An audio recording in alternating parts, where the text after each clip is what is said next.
And yeah, just I was really interested in how I noticed that Hunter's coming out with a lot of new tunes now between you and Seven Walkers, and like Yeah. how to get together. What's the process of writing songs Well, with Hunter? I've known Hunter since 1962. Sure. We played in a band together called the Wildwood Boys. Yep. Jared bluegrass band. And so anyway, he's one of my oldest friends and dearest friends, and so all through the years, he's been there and wrote some words for me with the David Nelson band, and then there was before that there was Friend of the Devil, which was supposed to be for the New Riders. Okay. And then in the 90s I got the David Nelson band together. I started writing songs, and then I sent him some music on tape, of me just playing instruments and synthesizers, and he would write words to me. He would send me back lyrics and everything. We got about 4 or 5 songs that way, and they're really cool things, really cool stuff. And then just recently, he the last couple of years, he said, because I'm sending you some stuff by email, and so he sends lyrics every so often by email, and we're talking back and forth, and we're exchanging ideas back and forth over the phone. So he's got me in mind for a lot of this stuff, and a lot of the times he gets an idea. He goes up to a cabin and writes, and just kind of woodsheds up there for days, and he'll recognize something. So you can have a free thing to just flow, just think of ideas. He often says, "This one has got you all over it. This is one of yours. This has got to be one of yours." That's beautiful. Yeah, so we ended up with 7, I believe, songs, Hunter Nelson songs, and I get to write the melodies and the music to it. Yeah. Lucky man. Yeah. On the first album, on Where I Come From, we got 7 Hunter Nelsons, and then we got since then we got a whole bunch more, and we've got at least at least that many in the can now, and there's more coming. Have for you the been next album. you've been playing the new songs out, or? Yeah, we just played that last song, 6 of One, Half a Dozen of the Rest. Yes. That's one of them. And No Time Left to Fuck Around. Okay. That's one of them. Sweet at the Mission. That's All right. one. Sure. Yeah. They sounded like Hunter songs. Yeah. Yeah. That's one thing I've recognized with your tunes. I heard a lot of them for the first time in San Diego the other night. That when it's a Hunter tune, it already seems familiar. I don't know if it's the words he uses or the phrasings or it just. I don't know what it is. It's, I guess, any deadhead, it's gonna hit him right at home, and yeah. so we talked about David Nelson Band a little, and one of my favorite songs is Any Naked Eye. That's Mine and Mine Alone. Yes. Yeah. Okay. Yeah. That I don't know, something about that tune. It's. Yeah.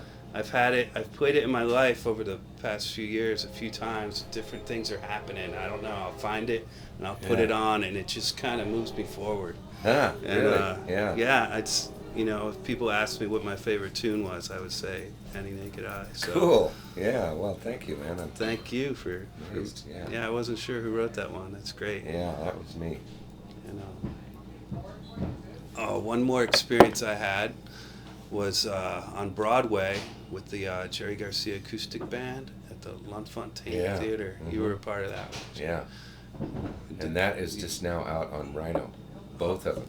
All right. The Almost Acoustic is re-released, and the second one, which was supposed to be, but just got stuck in litigation or whatever. I don't know what reason it was, but it was called Ragged But Right. That was going to be Volume 2.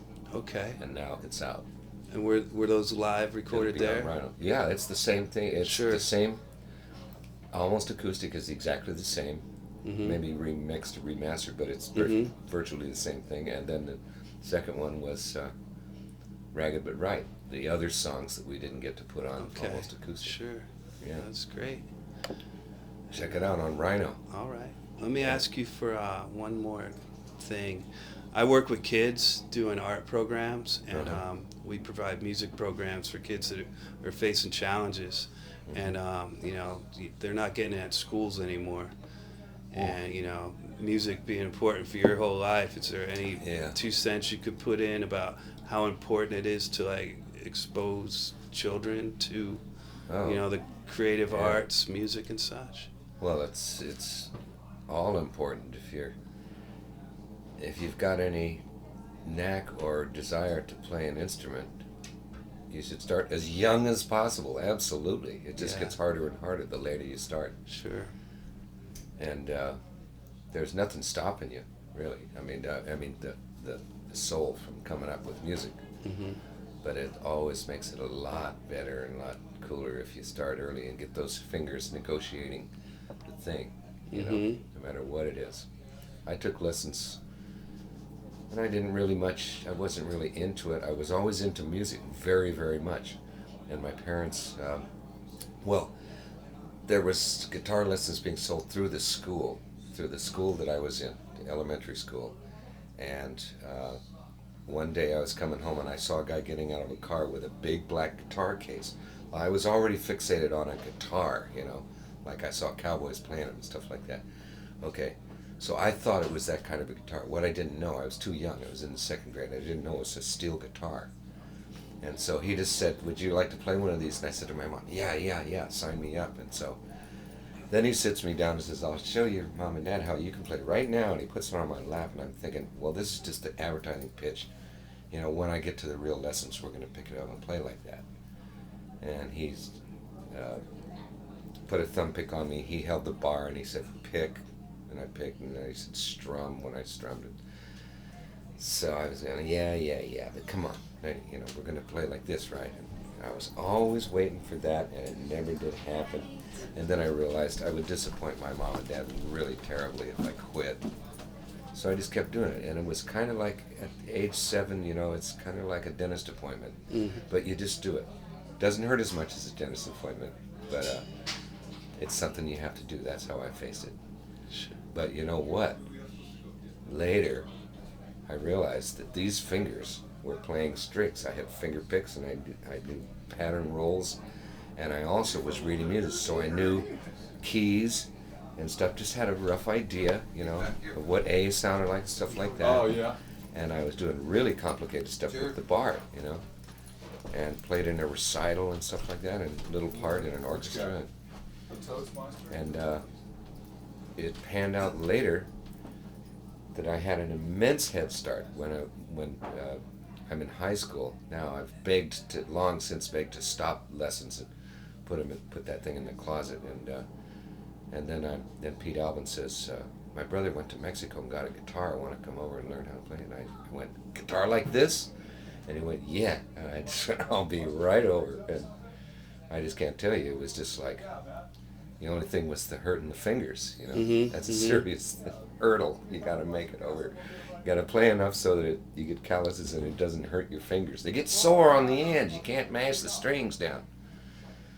But anyway, so I was always thankful for that, because I was already knowing that a chord is a chord, and it has to do with a key, and the melody goes, the chord goes behind the melodies, and it's like describing a format, of what you're doing and all that stuff. And so it all made sense to me, going up and, playing like this, and string picking, of course.